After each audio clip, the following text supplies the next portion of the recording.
So I don't know about anybody else, but we got a chance to go to the fair yesterday. Yay. I say this because somehow I end up on the roller coaster rides with my wonderful daughter. I don't know how she keeps talking me into these things, but it keeps happening. There is this ride at the fair called Crazy Mouse.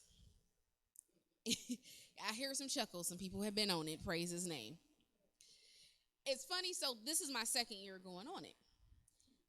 And even when she talked me into this log ride, which turned out to be a roller coaster in disguise in Mall of America, I did not know this. Because I was upset because I got on that roller coaster and I was like, okay, there's one drop. That's how we going to do it. All right, cool. So we on the roller coaster, we drop. And I'm like, okay, that wasn't bad. And then we ride and then we go up again. And I'm like, why are we going up? I thought we dropped already. I'm not understanding. And right before we go over the edge, there's this little dude at a controller box that's like, bye. And I'm like, what is he waving? Oh, Jesus. That's me start praying for the calculations of the people who made the ride and all the factors of it.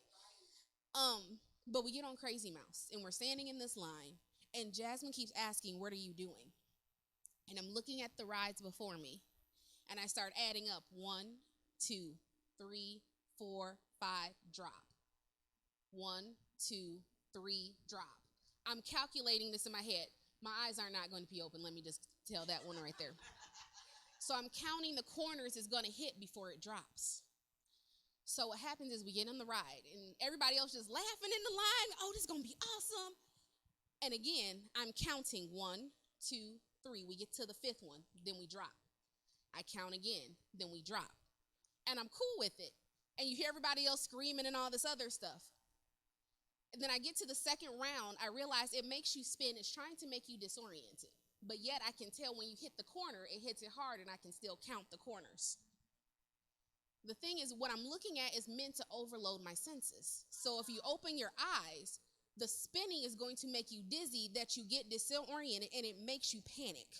It's an illusion. Like when you actually look at the ride, it's not that high. And that's why I got on it the first time. I'm like, it don't look that bad. But when I have my eyes open, you hear people screaming, you start to spin, it overwhelms your senses so that it makes you panic when there's really no danger. So this time, when I did it again, I knew what the attack was. It's going to try to overload my senses. So if you close your eyes, you don't spin. If you don't feel the spinning as much, you're able to center yourself and you're not thrown off. And so OC laughed at me. He said, you stopped breathing, didn't you? I was like, no, I did. I just closed my eyes. What I'm doing is eliminating one of the attacks. Is going to be against my sight. So while everybody else was standing in line and talking and having a great time and looking to be thrilled, I'm looking to see how is this going to come? What is the point of this? The point is to overload my senses so that I panic and that I feel like I'm in more danger than what I really am. And all of this is told to be fun. I don't find that as fun. When I get to bed at night and I have survived the day, everybody is safe, bills are paid, and food's in the fridge, I consider that, that was a thrilling day, praise the Lord. I don't need an amusement park to give me a thrill. Being an adult is thrilling enough. But I say that to say what God was showing me in the season, there's a lot of people who are standing back and they're just walking through situations, not understanding what they are going into. Is meant to overload their senses and panic. But if you take a minute as children of God and step back and look at what you're actually going into, you realize that it's not as dangerous as you think it is.